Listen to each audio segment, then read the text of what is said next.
So I'm 18 years old, opening the door to my dorm room for the first time because I had just moved to college that day. And it was the first day of orientation, and now that it's nighttime, they sent us all back to our dorms to see the place that we're going to be living for the next year.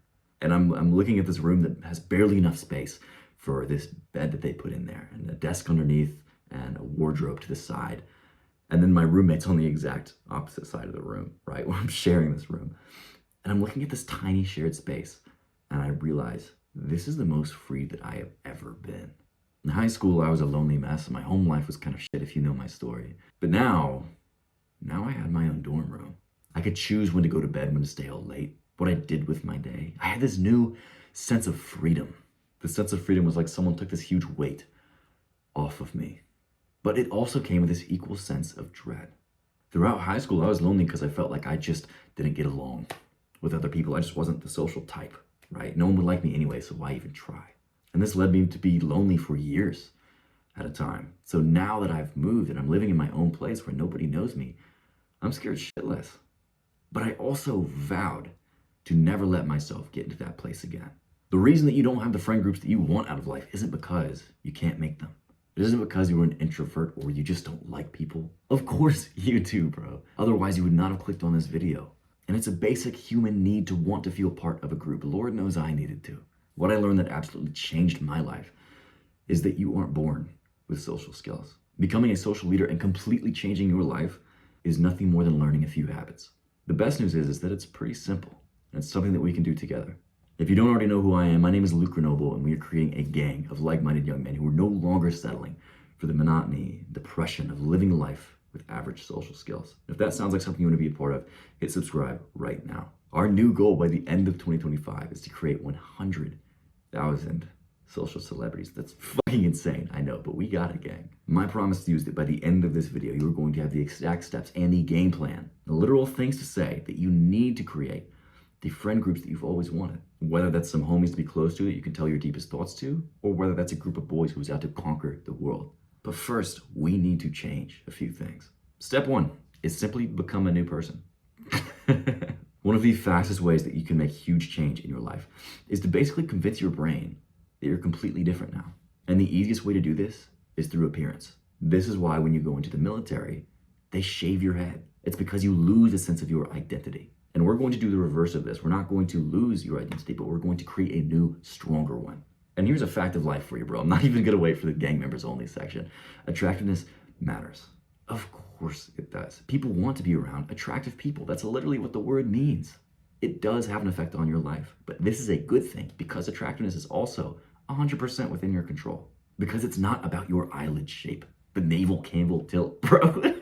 The people who try and convince you that you have to have hunter eyes to be attractive don't go outside, bro. Because you go outside and you look around and you realize the pretty girls aren't with these guys who have the perfect chat look, the perfect genetics, right? They're with people who look like they take care of themselves. All attractiveness is taking care of yourself, taking pride in your appearance, and demonstrating that you deserve respect from other people because you respect yourself first. And it isn't vain to try and be attractive, it's self-respect, bro. That's why every military institution has pride in your appearance at their very core. On top of becoming more physically attractive, you not only start to just feel better about yourself, but you feel like a completely new person when you look in the mirror. It helps you dive further into this new version of yourself that you are becoming. Of course, it's not people like you and me, bro, but what makes me sad is seeing the guys who don't shower daily or brush their teeth, giving up, thinking, I just don't have the right personality. No, bro. It's because you are smelly.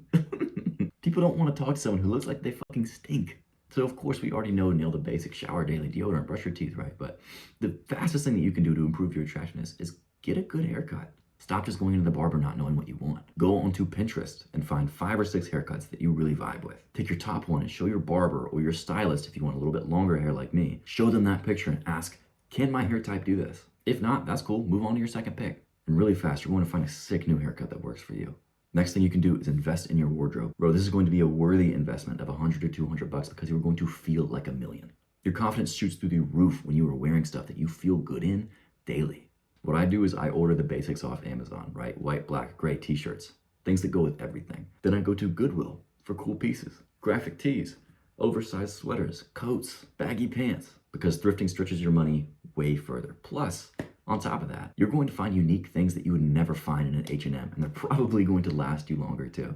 Lastly, start a face routine. Simple as fuck, bro. Cleanser, moisturizer, twice a day. Don't overthink it. Your skin is going to start to glow. Your action step right now is to download Pinterest on your phone. Create 2 boards, one for hair inspiration and the other for clothes. Step 2 is creating your immediate community. Get to know the people in your neighborhood. Know the people who sit next to you in class, your coworkers. Know the people that you pass on a daily basis. And this is the point, this is the step where your mind is going to try and stop you. It's going to say, this isn't you. You weren't built for this. You aren't the kind of person who just walks up and makes friends with someone. They'll hate you. They'll think you're creepy. They'll think you're weird because you don't do things like this. And none of these things are true, bro. But your mind is going to say everything that it can to try and keep you in the exact same place that you've been. Because while it's obvious to you how shit the place you are in right now is, with the loneliness and the isolation, it also gives you a sense of comfort and stability. You don't have to be outside of your comfort zone. You know exactly what's going to happen in your life. You have this toxic sense of control because you know that nothing is going to happen because there's no one in your life to make shit happen. You have to recognize the toxic good things that you get out of living your life in this way and decide for yourself, is it worth it? If you ask me, fuck no. You're going to realize you have to change, and you will, but you cannot listen to your first thought anymore because it isn't accurate. It's just your lizard brain trying to keep you comfortable. And while you can't control your first thought, you can control your second, your third, and your fourth. And we're not just gonna start doing this for no reason either. Think of every popular person you've ever seen in real life, not in movies, in real life. Are they the type of person who sits mysteriously on a wall and waits for people to approach them? No, they talk to people all the time, even people they're not friends with. They don't care. They just constantly show their authentic selves. And this is what's so attractive about them, is that they are unafraid to show themselves, so people don't have to guess. And they do it with everyone. Because making incredible friendships is a numbers game. And you have to play it if you want to find the right people. And bro, whenever you get over the first mental obstacle, which I'll come back to, it is a fun game to play. Now, anytime you sit next to someone, walk past, or near someone in the grocery store, be open to starting a conversation. You no longer wear earbuds in public, it's just not something you do anymore. But instead, now you look around at people with a smile. And it's not creepy, it's being aware of your environment. And the more that you do this, the more you realize that the most social people are also doing this. It's only the people who are fucked up after COVID who don't. But if you smile and you make eye contact and you hold it with someone, say something. Anything works because it's not about what you say. It's about the energy you carry. Words are 8% of communication. 92% is body language and tonality. This could literally be me going up to someone just saying shit. Like, so dogs, huh? Man's best friend. Like, that makes no sense. It's weird as fuck because there's no context for it in the situation. But it doesn't come off as weird because I'm confident about it. It's the way I say it. My point is, you can just make shit up on the spot and roll with it because it's not about the words. But I will say what always works is just saying something about the environment, about their outfit, or something positive about them. Your action step is to speak to a stranger today. The only way that you're going to change is if you show yourself that you actually mean it. Because the information that I can give you is great, but it only matters if you take the next step. And the first time you do this, it will be weird. I guarantee it. Hell, the second time, the third time, it might still be weird, but you must keep doing it because there's this wall that every person has to break through, and now it is your turn. This is the mental obstacle I mentioned earlier. There's a certain number of times that you have to go up to someone and you have to come off as awkward before you realize it doesn't matter. You realize you don't die from awkwardness. And just because you make it awkward sometimes doesn't mean that you're awkward or wrong for doing so. Once you break the awkward wall, you know, you literally feel it. It's like you are invincible after this point. And this is how you know that you are overcoming anxiety and moving on to step 3. Step 3 is creating your scene. Start getting involved with shit. What do you like to do? If it's play video games, pick something else, bro, because it won't lead you to being social, just to sucking all of the fun out of other parts of life because you're overstimulating yourself on dopamine. If you don't know what things you like to do, even better, because this is your chance to try every single thing that you thought looked cool before. If you've kind of been interested in painting, take a class. If you've always wanted to box, join the local club. Whatever you think you might have slight interest in, full send it, bro. Dive in. And you'll quickly find out what you vibe with and what you don't. The best part is that you're naturally going to be around other people who have similar personality traits to you because you have the same interests. And here's the secret. Now, this is easy mode.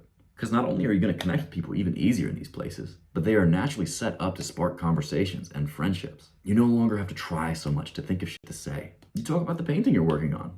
You talk about the boxing tournament that just went down, how the instructor is an ass today. And now, when you meet people that you can tell that you vibe with or you think there's potential, start getting their contacts. And again, your mind is going to build this up to be this huge deal when it's not. It's just that it's out of your comfort zone. And remember, you cannot listen to your first thought anymore. Getting their contact is a natural end to a good conversation. So don't think, literally just steal my line that I use all the time. Hey man, you seem cool, let me get your contact. And then you hand him your phone with your contact screen up. Notice you're not asking him for permission, you're just handing him your phone. You're assuming the sale, bro. Your action step is to take the first step in finding your scene. Literally just look up blank near me, boxing near me, painting near me. Step 4 is surrounding yourself. Start building people into your daily life. Here, you are becoming the initiator. Start doing things you already do daily, but with people. If you already go to the gym, start inviting some people to go with you. Maybe you met someone cool in the gym. Now that you speak to people everywhere that you go, invite them for a push day. If you were planning to study or do some work, invite someone to hit Starbucks with you. Knock it out. Every way that you can find to open your life up to other people, take that step. If you're in communal living, keep your door open. Keep a whiteboard on your door that has your Snapchat on it. Go on walks around your neighborhood frequently. Wave to people as you're passing them.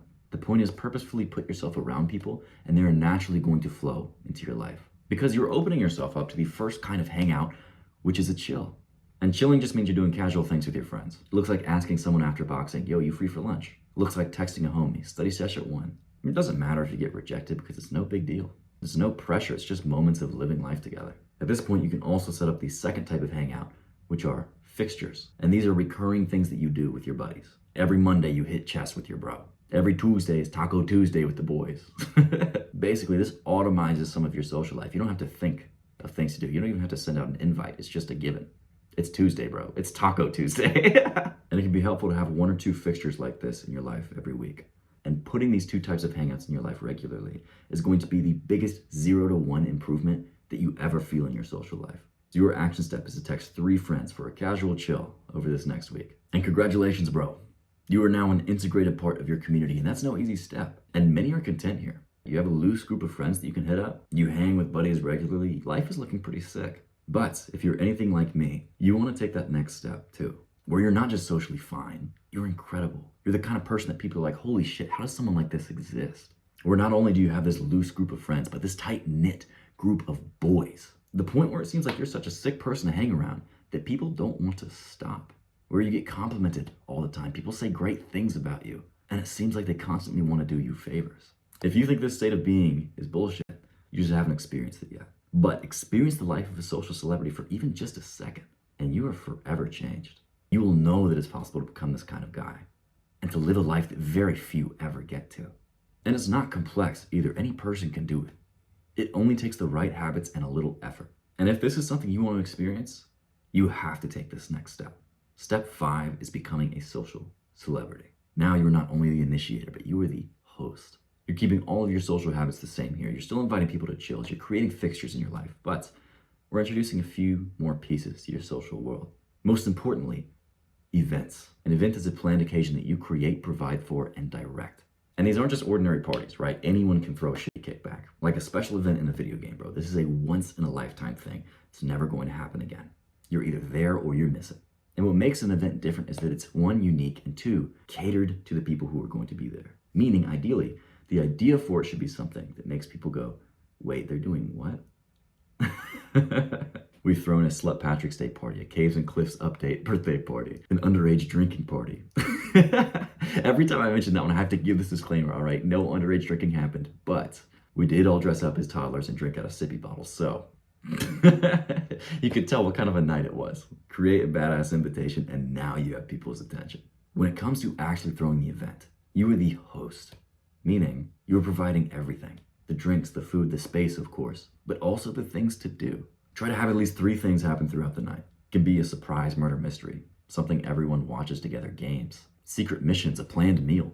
Have things for people to do throughout the night, but also throw in a few surprises that happen. And you can invite basically everyone if you want to be kind of wild, or keep it to your favorite people. Just depends on what kind of vibe you're going for. But part of being the host means that you are checking in, you are taking care of the people who come. Because after you plan and set up the day of, your job is to run the event. Making sure things go smoothly, dealing with the drama, because there will be some. And most importantly, making sure that everyone feels good, safe, and included. If someone looks lost or is just standing in the corner, it's your job to introduce them. Bring them into the fun. Steve, my man, how's it going? Bro, have you met Marquise? I think you guys would really hit it off. Consistently be checking in on people. Check the pulse of the vibe. See what you can do to give to others to make their night outstanding, bro. Because that's what being a host and a leader is, right? You're giving to other people. You're bringing value into their lives. And this doesn't only have to be a party-like scenario. It could be a drive-in movie with a cereal bar that you provide. It could be boys' night out in the town, group karaoke night. You can turn any night into an event just by planning it, inviting, and giving. And now people not only see you as this friendly guy who's out living this fun life, doing shit all the time, but as someone who's extremely valuable to be around because you're constantly kind. You're helping people who are around you, sharing the things that you have, the drinks, the connections, the ideas for fun shit to do. And the process of becoming a social celebrity is exponential. The more you do this, the better you get. And the more people you meet, the more well-known you become. The more you can create close, valuable friendships. And soon enough, people aren't going to want to stop being around you. And this is the side of life that I want you to experience, bro. The people who consistently show up to your events, who are part of your chills, who it's so easy to create fixtures with. These are the people who are going to be a part of your brand new friend group in 2025. You're going to naturally come across moments where you learn new things about people and about yourself. You're going to start seeing them so often that you're only going to be alone when you want to be. And most importantly, you're going to become close enough with these people that they start to feel like you are found family, your group of brothers. Your action step is to create your first event brainstorm. Take out a sheet of paper, write down 20 ideas, the first ones that come to your mind for an event to throw, and they should be off the wall. They should be creative. You should think, I can't, there's no way I could do this. That is how you get the ideas that are unique and that get you excited as fuck to throw. Now I have fulfilled my promise. I have not only shown you how to create your new friend group in 2025, but how to completely change yourself and your social life in the process. So I hope that I have over-delivered for you. Go ahead and like this video and save it to a playlist so you can come back to it as you are implementing each step. And comment down below where you're at right now and what you're going to do to take that next step in your social journey, because not only do your comments inspire me, but they inspire every other man who's only one step behind you. And if you want my one-to-one help to completely change your social life, let's do it together. My social mentorship program will be in the description. Click that link right now and act now, become unstoppable.